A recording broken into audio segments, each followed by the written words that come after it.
ॐ भूर्भुवः स्वः तत्सवितुर्वरेण्यं भर्गो देवस्य धीमहि धियो यो नः प्रचोदयात् ॐ शान्ति शान्ति शान्तिः. Namaskar, my dear friends. Namaskar. This is video number 22 on Talks with Sri Ramana Maharshi. This video onward I will make videos short because that is beneficial for all my dear friends. So I start video number 22, 21st of March 1937, talk number 375. A middle-aged Canaries visitor asked about akarma, actionless act. Maharshi replies, whatever one does after the ego has vanished is a karma. That means effect of karma on a sadhaka is effectless after his ego is destroyed, because we undergo various rewards or punishment due to our good or bad karma under ego. After this ego is destroyed, effect of these karmas is not imposed on the sadhaka. This is a very important point. Talk number 376. A learned Telugu visitor who had composed a song in praise of Sri Bhagwan read it out, placed it at his feet and saluted. After a time he asked for Upadesha. Maharshi replies, the Upadesha is contained in Upadesha Saram. Devotee, but oral and personal instruction is valuable. Maharshi, if there be anything new and hitherto unknown, Upadesha will be appropriate. Here it happens to be stilling the mind and remaining free from thoughts. Devotee, it looks impossible. Maharshi, but it is precisely the pristine and eternal state of all. Devotee, it is not perceived in our everyday active life. Maharshi, everyday life is not divorced from the eternal state, so long as the daily life is imagined to be different from the spiritual life. These difficulties arise. If the spiritual life is rightly understood, the active life will be found to be not different from it. Can the mind be got at by the mind on looking for it as an object? The source of the mental functions must be sought and gained. That's the reality. One does not know the self owing to the interference of thoughts. The self is realized when thoughts subside. Devotee, only one in a million pursues sadhanas to completion. Bhagavad Gita, chapter 7, stanza 3. Maharshi, whenever, whenever turbulent mind wavers then and there pull it and bring it under the control. Bhagavad Gita, chapter 6,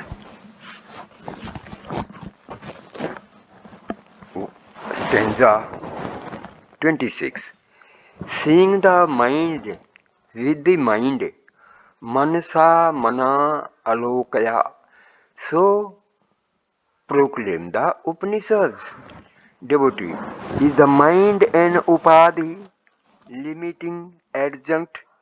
Maharshi, yes.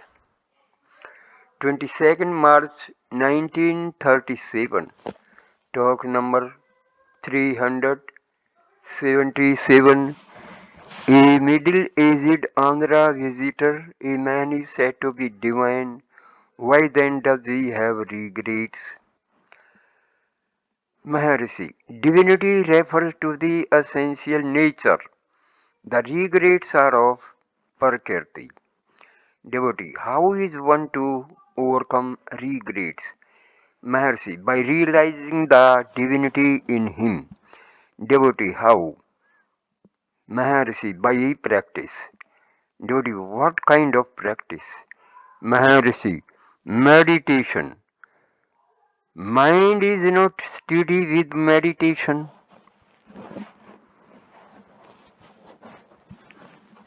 It will be alright by practice. Devotee, how is the mind to be steadied? Mercy, by strengthening it. Devotee, how it strengthen it? How to strengthen it? Mercy, it grows strong by satsanga, the company of the wise. Devotee, shall we add prayers, etc.? Maharshi, yes. Devotee,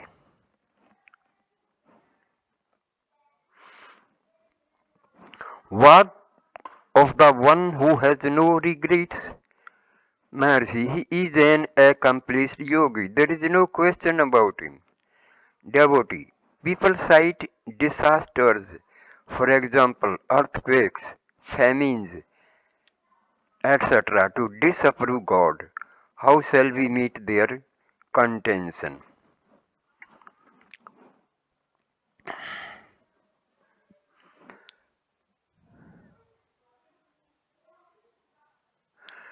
Maharshi, where from have they come?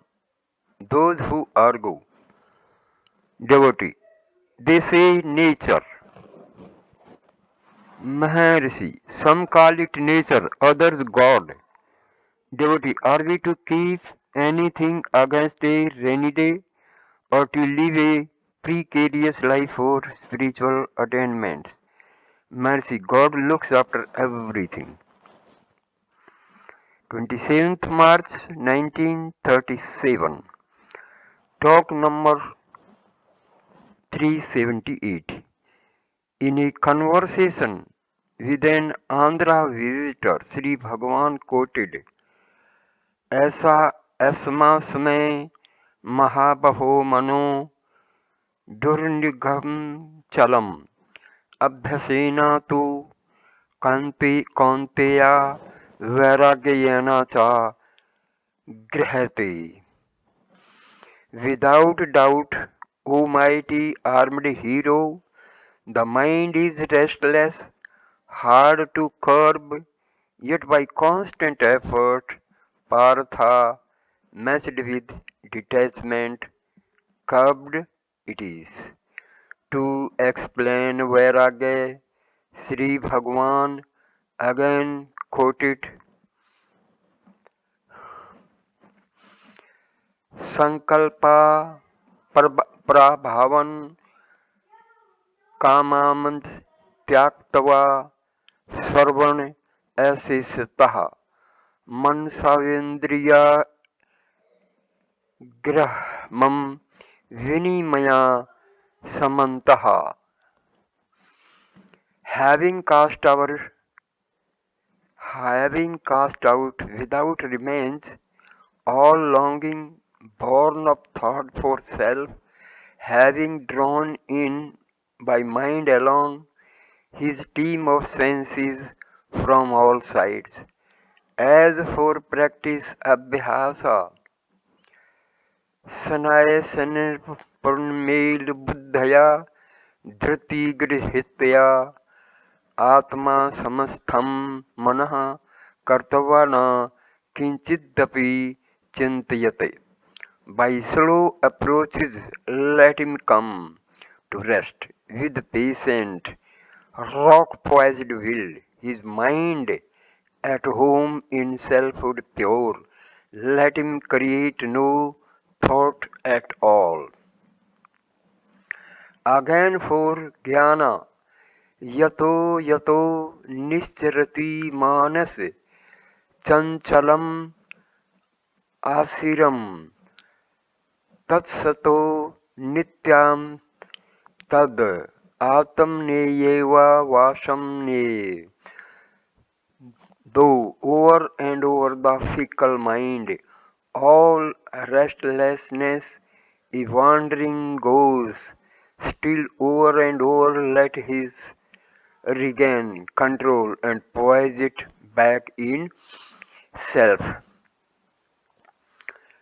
2nd April 1937, Talk 379.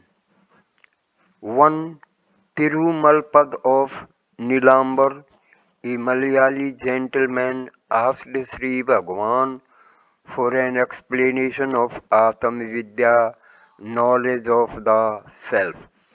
Maharshi replied. Sri Bhagwan explained this short piece of 5 stanzas as follows. Chidambaram is the famous place of pilgrimage associated with Nandanar, who sang the Atam Vidya is most difficult of attainment. Muruganar, a long-standing devotee of Sri Bhagwan, began, however, that Atam Vidya is the easiest of attainments. Aye Ati Sulabham is the burden of the song. Ati Sulabham is the burden of the song. In explanation of this extraordinary statement, he argued that Atma, being the self, is externally obvious even to the least of men. The original statement and the subsequent reasoning are incompatible because there need be no attainment if the self is the substratum of all selves and so obvious too.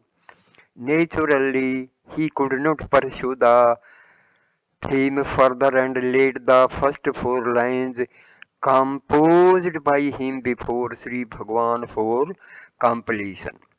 Sri Bhagwan admitted the truth of the disciple's statement and pointed out why the self, though obvious, is yet hidden. It is the wrong identity of the self with the body, etc.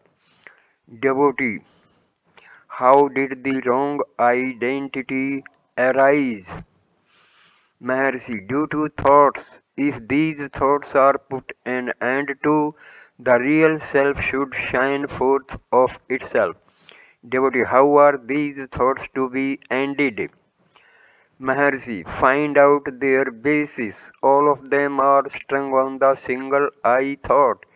Quell it. All others are quest. Moreover, there is no use knowing all except the self. If the self is known, all others become known.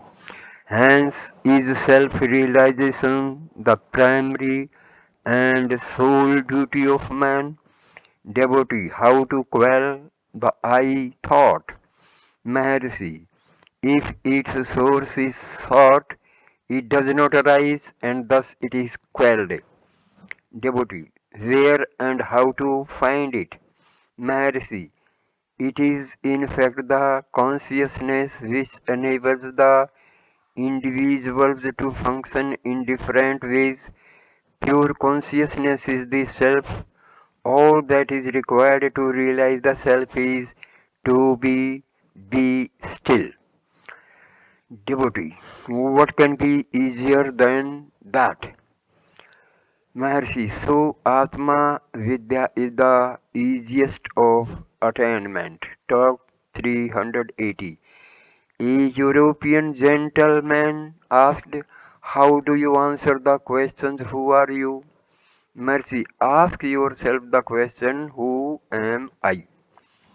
Devotee, please tell me how you have found it.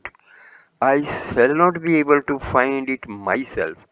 The I is the result of biological forces. It results in silence.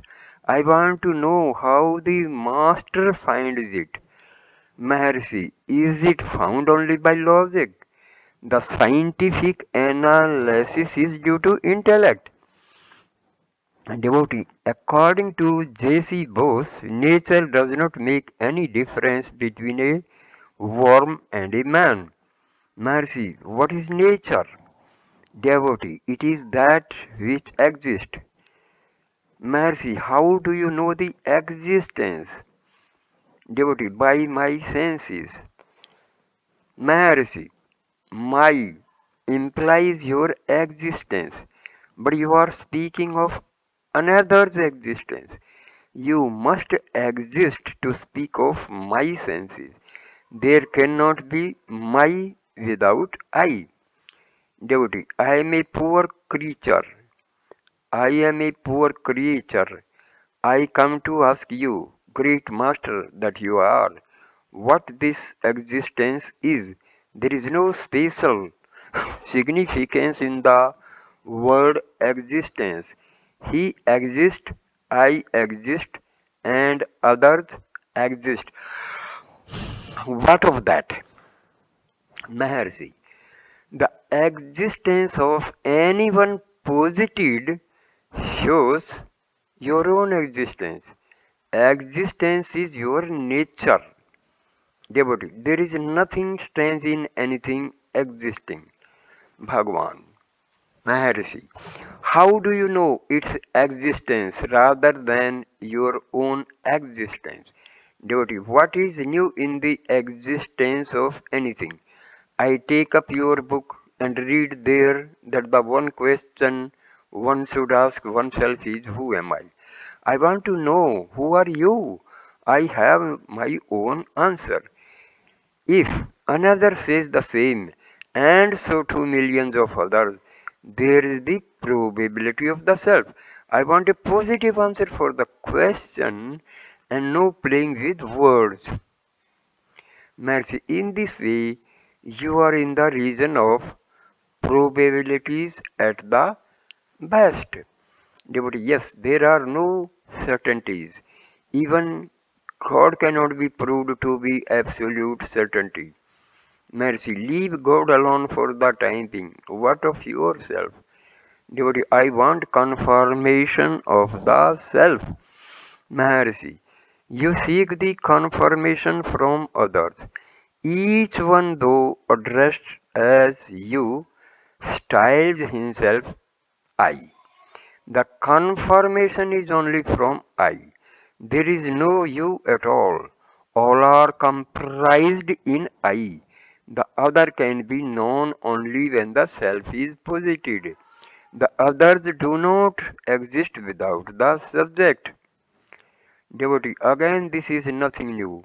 When I was with Sir C.V. Raman, he told me the theory of smell could be explained from his theory of light. Smell need no longer be explained in terms of chemistry. Now there is something new. It is progress. That's what I mean when I say that there is nothing new in all statements I hear now. Maharshi, I is never new. It is eternally the same. Devotee, do you mean to say that there is no progress? Maharshi, progress is perceived by the outgoing mind. Everything is still when the mind is introverted and self is sought. Devotee, the science is what becomes of them. Maharshi, they all end in the self. The self is their finality. It was 5 p.m. Sri Bhagwan left the hall and gentleman left for the station. So I end this video here. Next video will start with talk number 381, page 371. Thank you a lot for watching this video. Please like, comment and share the video. Namaskar.